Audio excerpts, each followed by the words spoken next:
الحمد للہ رب العالمین والصلاة والسلام علی سید المرسلین اما بعد فاعوذ باللہ من الشیطان الرجیم بسم اللہ الرحمن الرحیم۔ السلام علیکم۔ حضرت علی المرتضیٰ رضی اللہ تعالی عنہ کے حیرت انگیز فیصلے۔ تمام میرے پیارے بھائیوں سے گزارش ہے جو چینل پہ نئے ہیں ان سب سے گزارش ہے کہ چینل کو لازمی سبسکرائب کر لیں، ویڈیو کو لائک بھی کر دیں، جزاک اللہ۔ ایک قاضی اور جج کی زندگی میں بسا اوقات ایسے پیچیدہ مقدمے بھی آ جاتے ہیں جن کا حل انتہائی مشکل اور دشوار نظر آتا ہے۔ دراصل اس طرح کے مقدمات اس بات کا فیصلہ بھی کر دیتے ہیں کہ قاضی کن صلاحیتوں کا حامل ہے اور عقل و دانش کے کس بلند مرتبے پر فائز ہے۔ آئیے شیر خدا حضرت سیدنا مولا علی رضی اللہ تعالی عنہ کے کچھ دلچسپ اور مشکل فیصلوں کو ملاحظہ کیجیے اور دیکھیے کہ آپ کے فیصلوں نے کس طرح پریشان حالوں کی پریشانی حل کی، دکھیاروں کا دکھ دور کیا اور آزمائش میں گر جانے والوں کو آزمائش سے نکالا۔ غلام کون ہے؟ یمن کے ایک آدمی نے اپنے لڑکے کو سفر پر بھیجا تو اس کے ساتھ ایک غلام بھی روانہ کیا۔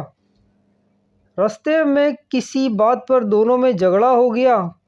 کوفہ پہنچ کر غلام نے دعویٰ کر دیا کہ یہ لڑکا میرا غلام ہے اور میں اس کا آقا ہوں۔ یہ کہہ کر اس نے لڑکے کو بیچنا چاہا۔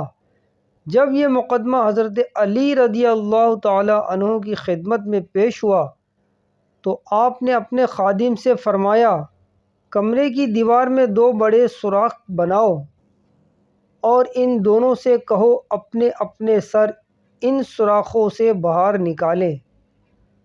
جب وہ دونوں نے اپنے سر سوراخوں سے باہر نکال لیے تو حضرت علی رضی اللہ تعالی عنہ نے خادم سے فرمایا، رسول اللہ صلی اللہ علیہ وسلم کی تلوار لے آؤ۔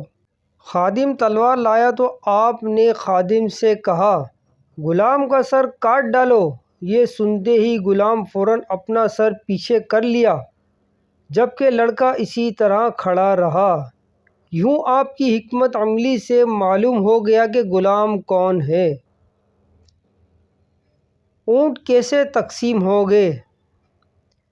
ایک مرتبہ حضرت سیدنا علی المرتضیٰ رضی اللہ تعالی عنہ کے پاس 3 آدمی آئے اور کہنے لگے، ہمارے پاس 17 اونٹ ہیں، ایک کا حصہ کل اونٹوں کا آدھا ہے اور دوسرے کا حصہ تہائی اور تیسرے آدمی کا حصہ سب اونٹوں میں 9 ہے۔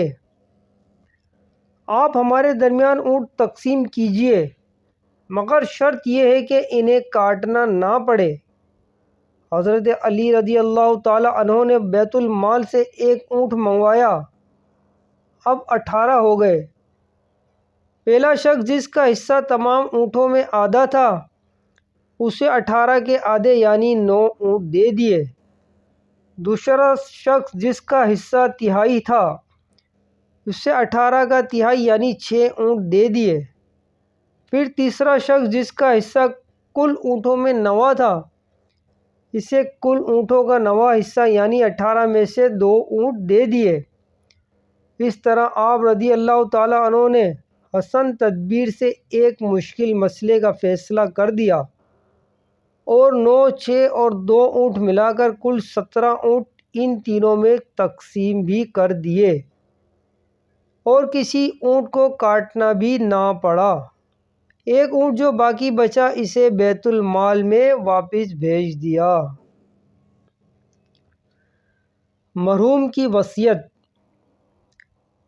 ایک شخص مرتے وقت اپنے دوست کو 10,000 دیے اور وصیت کی، جب تم میرے لڑکے سے ملاقات کرو تو اس میں سے تم چاہو وہ اس کو دے دینا۔ اتفاق سے کچھ روز بعد اس کا لڑکا وطن واپس آ گیا۔ اس موقع پر آپ رضی اللہ تعالی عنہ نے اس آدمی سے پوچھا، بتاؤ تم مرحوم کے لڑکے کو کتنا دو گے؟ اس نے کہا 1000۔ آپ نے فرمایا اب تم اس کو 9000 دو، اس لیے کہ جو تم نے چاہا وہ 9000 ہے، اور مرحوم نے یہی وصیت کی تھی کہ جو تم چاہو وہ اس کو دے دینا۔ اللہ پاک مولا علی رضی اللہ تعالیٰ عنہ کے مزار پر انوار پہ اپنی رحمت و رضوان کی بارش فرمائے، ان کے صدقے ہماری مغفرت فرمائے۔ صلو علی الحبیب صلی اللہ تعالیٰ علیہ وسلم۔ ایسی اچھی اچھی پیاری پیاری باتیں سننے کے لیے ہمارے چینل کے ساتھ جڑے رہیے۔ چینل کو لازمی سبسکرائب کر لیں، ویڈیو کو لائک بھی کر دیں، ویڈیو کو شیئر بھی کریں۔ جزاک اللہ۔